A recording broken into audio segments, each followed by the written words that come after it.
Yan, kamusta mga kamatik? So today, may papakita ko sa inyo ng mga ini-install namin dito sa Ekamatic Motorworks. Tara, silipin natin.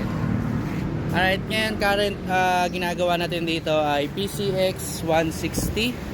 So ang kinakabit dito ay full brake system upgrade, S1FL titanium left and right.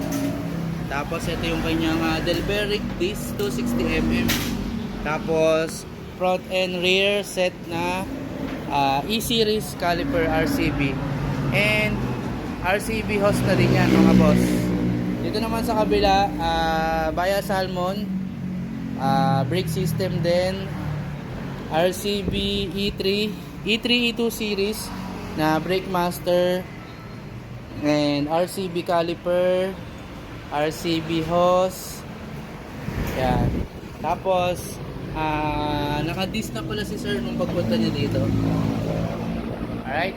Yan. Doon naman sa kabila, horn installation. Okay. So ayan, sa mga gusto mag-inquire ng brake system, PM lang po sa aming Facebook page. Alright. Thank you.